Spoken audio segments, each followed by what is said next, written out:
Everyone, let's listen to these words from Jesus. In those days, after the suffering of that time, the sun will become dark, and the moon won't give its light. The stars will fall from the sky, and the heavenly bodies will be shaken. Then they will see the Son of Man coming in the clouds with great power and glory. Then he will send the angels and gather together his chosen people from the four corners of the earth, from the ends of the earth to the ends of heaven. Learn this parable from the fig tree. After its branch becomes tender and it sprouts new leaves, you know that summer is near.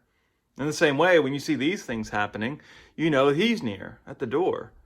I assure you that this generation won't pass away until all these things happen. Heaven and earth will pass away, but my words will certainly not pass away. But nobody knows when that day or hour will come. Not the angels in heaven, not the Son, only the Father. Watch out. Stay alert. You don't know when the time is coming.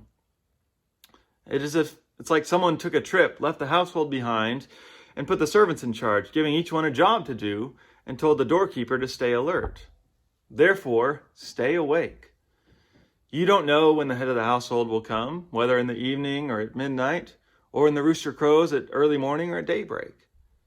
Don't let him show up when you weren't expecting him, find you sleeping. What I say to you, I say to all, stay awake.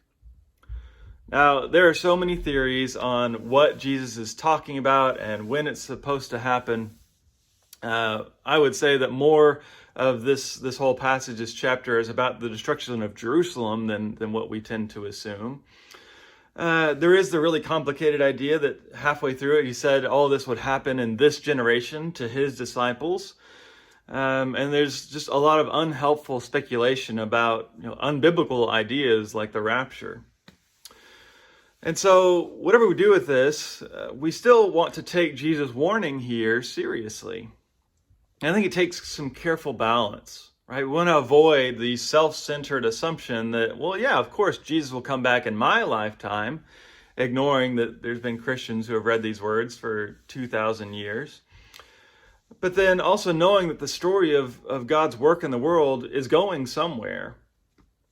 I think sometimes it's easier to imagine the destruction of the world than the transformation of the world. Right? Our call is to participate in that transformation, not just sit back and take a nap until God shows up and fixes everything, whether that's pretty soon or sometime in the future. So Jesus' word is, wake up. Wake up and see what is really happening in this world around us and see what needs to be done and what you can do. Right? The Master has given us a job and we got to do it.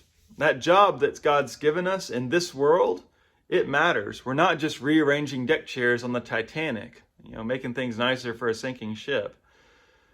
We are called to take care of this world that God created and God loves.